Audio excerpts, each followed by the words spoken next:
Dan Cobley, thank you so much for joining me this morning. I really appreciate it. How are you doing? I'm doing all right, thank you. Doing all right. Let me start kind of at the beginning. I suppose with the last year and the pandemic, what should businesses be offering and reassessing within their organisations as a result of consumers and individuals changing because of the last year and I suppose the world in general? I think the most interesting thing that's happened from a business context in the last year is the massive acceleration of everything digital. So clearly the world was going digital at quite a pace as we came into the beginning of 2020. And then suddenly, bam, everything accelerated. And so you'll have seen statements like 10 years of digital adoption in 12 months. And so what that really means for businesses is if they were thinking about a kind of 10-year digital transformation journey as they came into this decade, it needs to be delivered now because that's where the customer already is.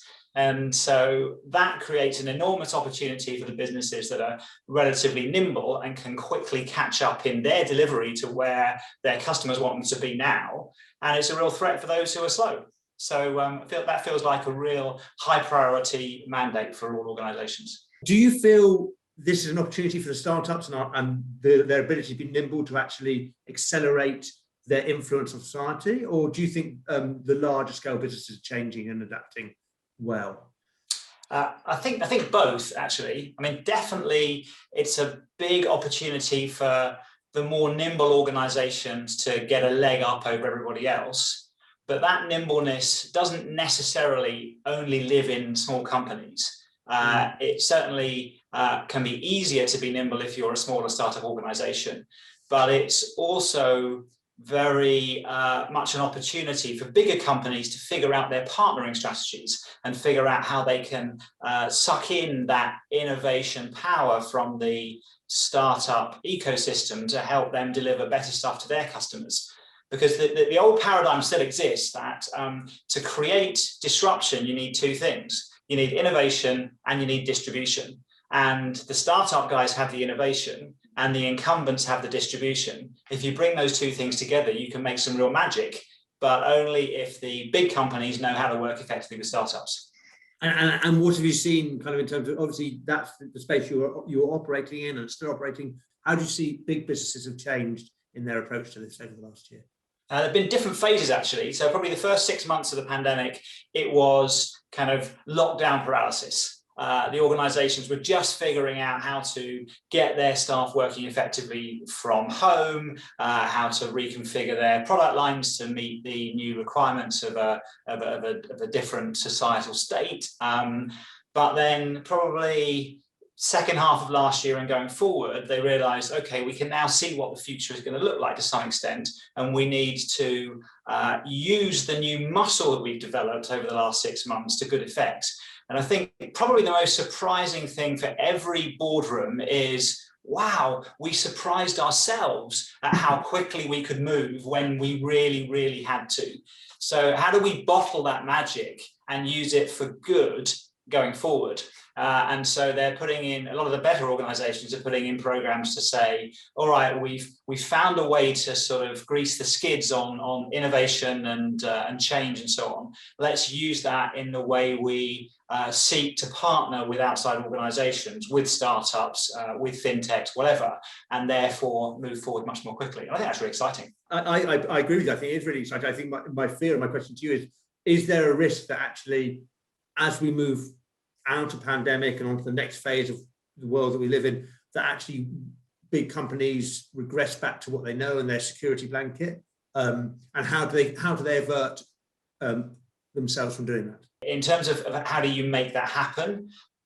Like all change programs, it has to be a combination of really clear directive leadership from the very top and empowered people right the way through the organization who are given the freedom to make local decisions, to take risks, to potentially fail in small controllable ways, and to go to one of Jeff Bezos's most powerful messages in his kind of annual letter to shareholders, this idea of type 1 and type 2 decisions. A type 1 decision is one where if it's wrong, it's pretty catastrophic. You take it very slowly and you think hard about it and you've got a lot of governance around it. And all other decisions are type 2 decisions, where if you take them and they're wrong, you just reverse them. And you need to empower your organization to identify type 2 decisions really quickly and just take them independently, quickly and freely, and so that you can move forward, learn a lot, and not do so in a way that jeopardizes the health of the company. And do you think there are specific skill sets that we can equip our leaders with in order to help them move us to this place, or do you think it's just something naturally is going to evolve for us because of the environment we're now in? No, I think there's definitely a mindset and a skill set which can be tuned through training and just through conversations. I mean, there's a very powerful exercise that a bunch of the startups I work with right now are going through, is reading a paper that I've discovered on the pace of decision making, and that old adage that it's much better to be 80% right and moving forward than stationary seeking the 100% solution. And that's something that it's only by looking at decisions you're making and thinking about, could we have made that quicker? What really will we know that's going to help us more in a week's time versus making it now? And usually the benefits of making a decision now outweigh the advantages of knowing a little bit more in a week's time. And it's that kind of conversation at a senior leadership level that can help people feel more comfortable with taking sensible risks in the pursuit of pace, and that pace will almost always be more valuable than whatever you're losing by not being a couple of percent more right.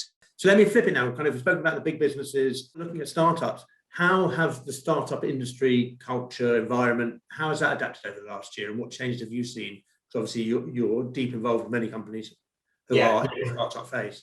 And most of the startups I work with are digital by nature. So again, they went through phases. The first phase of the pandemic was literally, oh shit, we had planned to raise capital sometime in the next 6 to 12 months. It's not clear whether that capital is going to be there.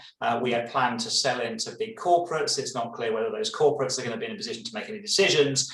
We've really got to rebudget and perhaps downsize, maybe take advantage of government schemes and so on to get through this. But then once survival was secure, then it was, wow, this is amazing opportunity for us, because the challenges of digital adoption and the challenges of corporate decision making in big organizations have been overcome dramatically by the forces of the pandemic, driving people to new behaviors and new nimbleness, as we discussed earlier.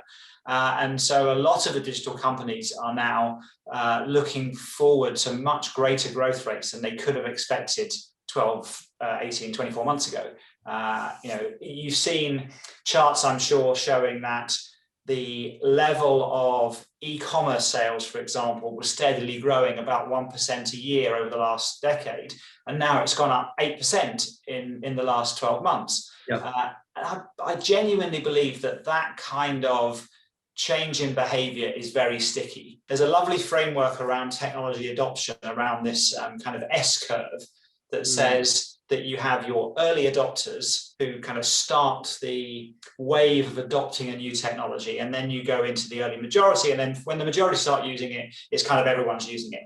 And once you get up that adoption curve, whether you're dragged there by your grandchildren saying, Grandma, we want to talk to you, I haven't seen you for 6 months, this is how Zoom works, or whether you're forced to do it because the only way you can get food in the house is by doing home shopping with delivery.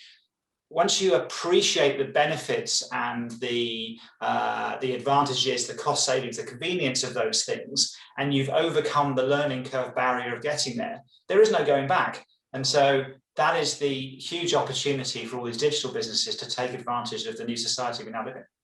And do you think the relationship between business and their customers has changed over COVID, and how are they adapting? There's definitely a a set of organizations that adapted very well, very smartly, and in a very caring way towards their customers.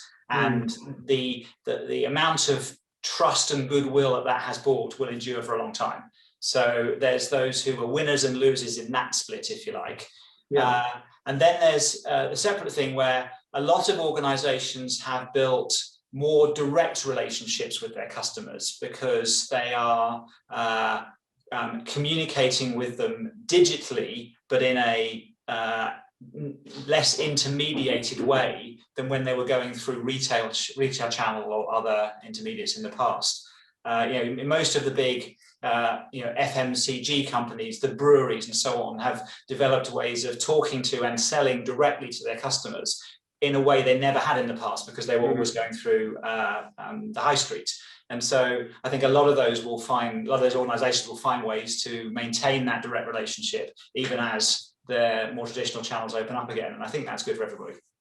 What's that one piece of business and one bit of advice you would give in order to help businesses grow and take advantage of the opportunities out there? I would say that in March and April last year, you all surprised yourselves at how quickly you could cut through the red tape, get through the internal governance and make quick decisions that moved your business forward. How do you bottle that capability and use that for all your decision making from now onwards? Thank you so much for your time on that bit of stage advice. We'll all take it away and use it, I'm sure, fantastically well. Thanks, Nick. Love to talk to you. Thanks a lot.